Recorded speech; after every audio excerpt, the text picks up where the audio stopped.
Alrighty, boys and girls. Well, I had a good chat with Darren, and he actually made the hose himself.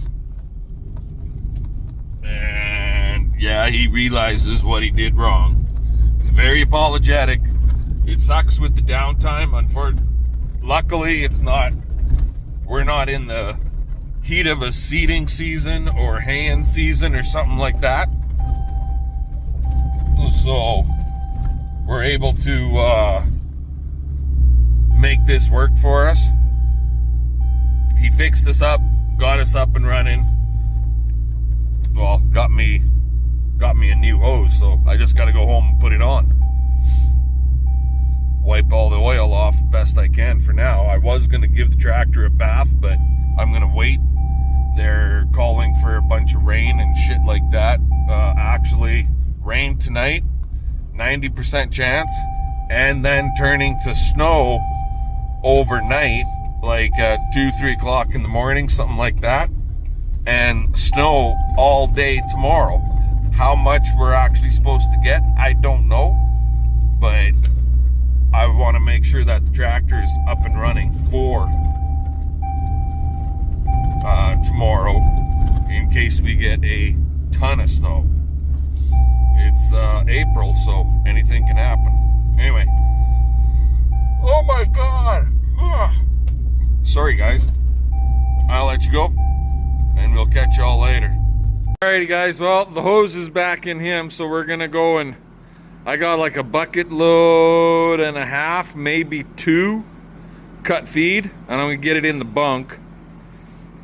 I don't know about you guys, I find the best thing to use for oil spills is sawdust, but I've been told another thing that works well is kitty litter. So I had CP pick up a bag of cheap ass kitty litter. You know, this is expensive stuff. It's even scented. Yeah, make the shop smell better, right? Anywho, we're gonna give it a try. I don't know how long it's gonna take to soak this up. If it'll even work, I have no idea. We'll find out soon enough, right? It can sit there. At this point, I don't have any leaks on the Bobcat, so thumbs up on that. Let's go and move some cut feed. I'll close up these doors, and we'll see what happens here once I get the cut feed done. Talk to you later. And yeah, like I said before, I'm still choked up about the hydraulic hose. In my eyes, it's something that should have never happened. Darren was very apologetic in his defense, and I have to keep in mind that mistakes happen, right? We're all human. Mistakes happen. Let's just move on from it. But it's not something you want to see happen very goddamn often. So, and for anybody out there that's considering like going to Darren's or getting a hose made, like, yeah, go to Darren's. I know a ton of people and big business, they go there because he does good work. So yeah, lots of businesses out of the city go take their equipment to him because he does good work. So yeah, don't be afraid to take your equipment or your hydraulic hoses over to Mackie Equipment. Shit happens, and it could have happened at any place. So anyway, we'll talk to you guys later.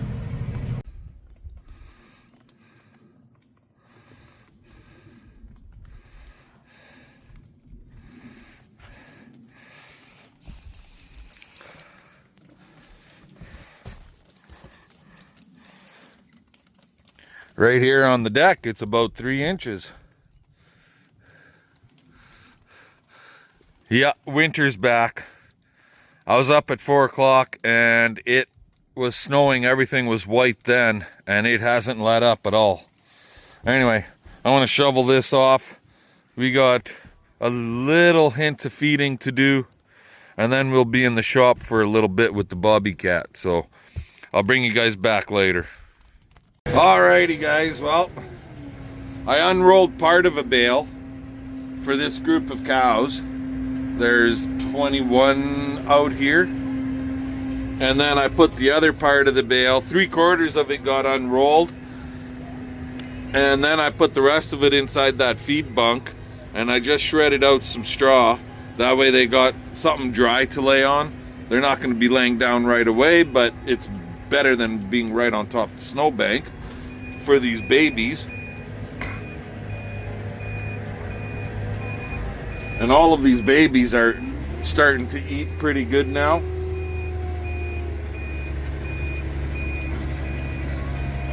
So now, what I shredded for straw was like 3-year-old oat straw bales, just little guys. So when we had the piggies there like 3 years ago, 2 years ago, 3 years ago, something like that, we made some real small bales just for the piggies. But the piggies are gone, and these bales are getting really old. So I threw 2 of them inside. The bales are small enough that I can't pick them up. I can't pick them up with the fork. You can see the fork back there sticking up. I can't pick the bales up with the fork on the processor. So you literally have to load them with front end loader. And basically I shredded out 1 whole bale for them guys just to give them something, because it's gonna get covered in snow anyway. I know that. But now we're gonna head over to another group and give them some straw too. They don't need any feed. They got lots of feed, but I'm gonna give them some straw. So I'll catch you guys a little bit later. It's really coming down. Holy jumpers.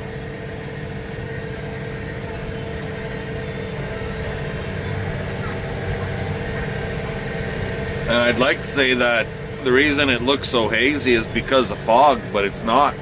It's because it's snowing that much. And there ain't much of a wind behind it.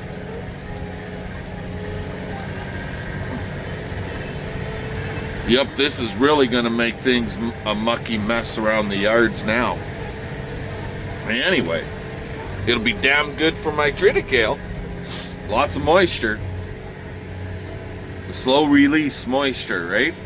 Isn't that what we call this snow? Slow release? Snow and hail.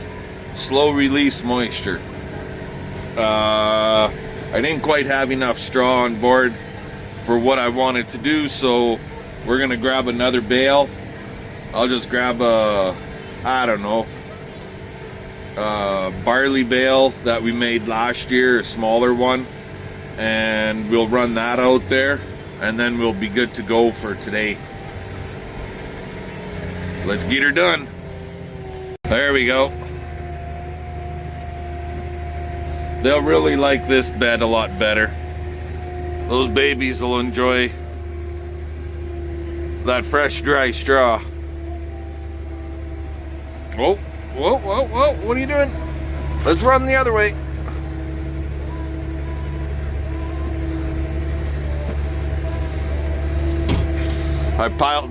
The babies generally want to sleep right against the wall.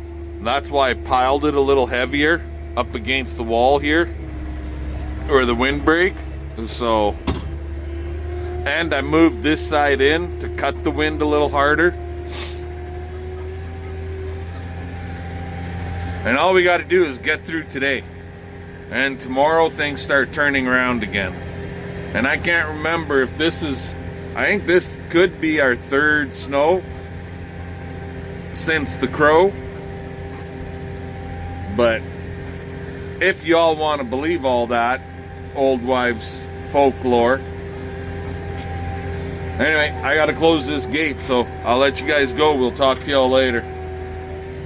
I just jumped in Big Blue because I gotta move him so I could get the Bobcat in the shop. But he's been parked outside the whole time, and that's like 4 inches right there. on the hood of the tractor.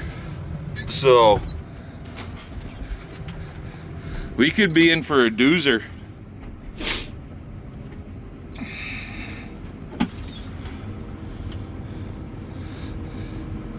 And I don't have to move them very far. I just got to get them far enough away from the door so I could get the Bobcat in there.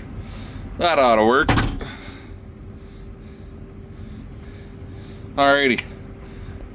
Let's see what we can do with that thing over there. Alrighty guys, so I was in the belief that my hydraulic oil fill mark also worked kind of like on a tractor, where you check your hydraulic oil and that's also your transmission oil.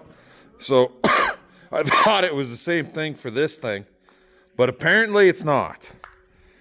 So loader's way up in the air.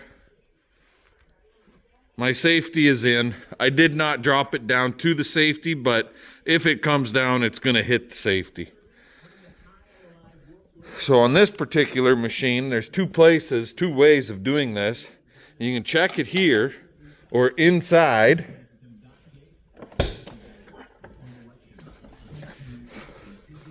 And somebody made the comment on the video that I just posted on the last video that to check it, you got to take this cover off here, and then you can check it through a plug in between your legs when you're sitting in the machine. But I phoned Bobcat of Regina, and they said there should be a plug like on a truck rear end right below the step. If you have a step, well, it'd be right there. And he said you pull that plug, the oil should be right at the bottom edge of the plug.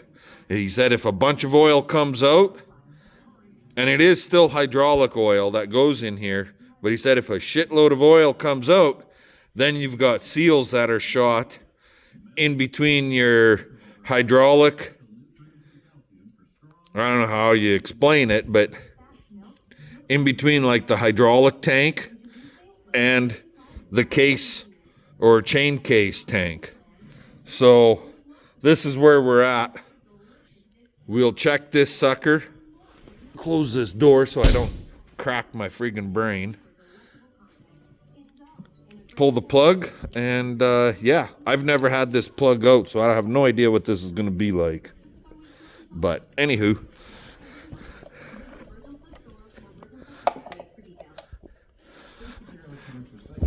oh boy, might be a little bit more than that I need on there. I'll get the plug out and I'll bring you guys back in a bit. I guess we're good. We'll get the plug back in and call her good for now. Well guys, it's like 4:30, 5 o'clock, something like that.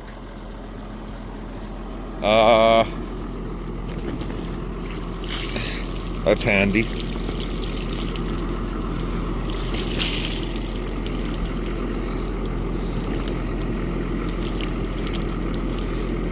The tarp is handy for keeping the rain out, but it also does leak a little bit.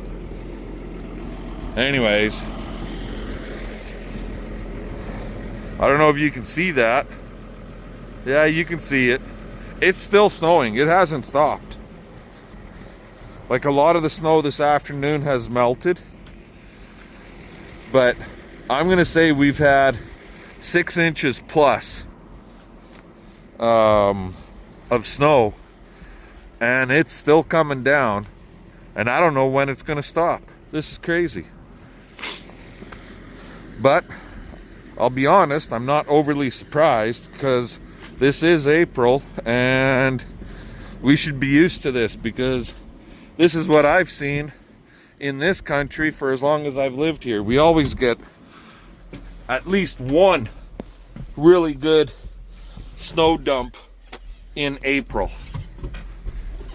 So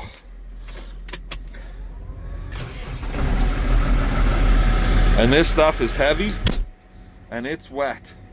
And I just got done talking to Tristan, our one son in the city. His mother's talking to Dylan, our other son.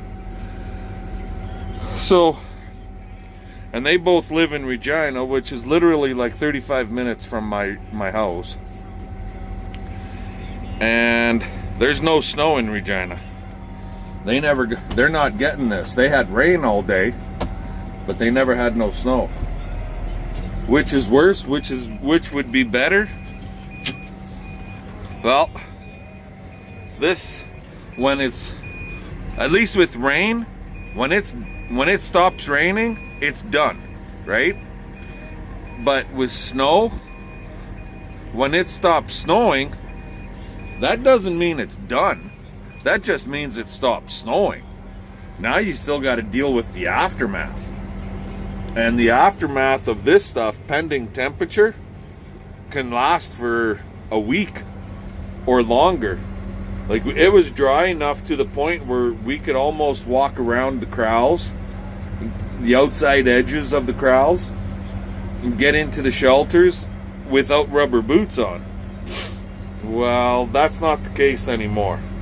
And with snow like this, it's going to keep things wet for a really long time. Not just a few hours, but it's going to be a few days. So we're really going to have to pay attention to our babies, our calves, because this is what kills baby calves. Anywho, I'm going to let you guys go. I'm going to drop a little bit of straw in the calving barn, and I don't know, we'll see what happens after that. Talk to y'all later.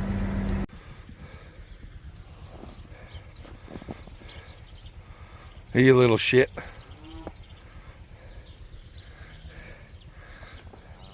So the other day we made this little area a little bigger. These two panels were right at the gate right there, and they went across so that it made an alleyway to funnel cows into this corral. Well, now we're not putting any more cows in that corral, so we made it bigger, so when we have to putting straw down, do some sorting, feeding, so on and so forth, we can shove these girls into this area, and that way they're not in our way.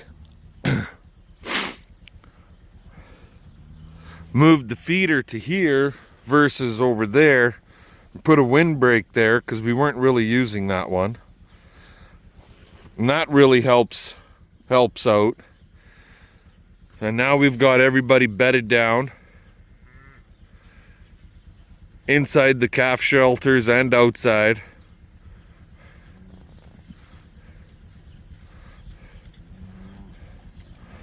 I don't do what most guys do. I don't bed the whole bloody corral, and that's why you have muck holes.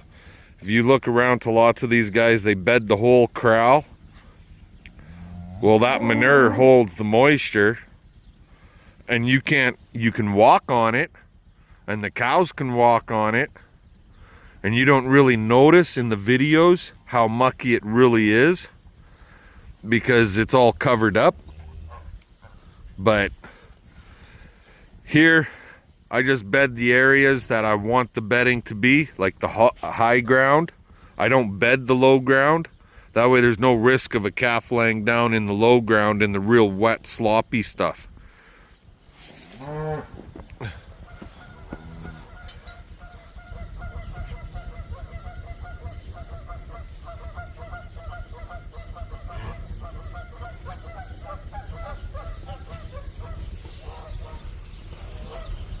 There he is. He's gonna land on the roof. We were on the roof. There he is. He's gonna land right on top of me. I could have took him out with a couple of them there.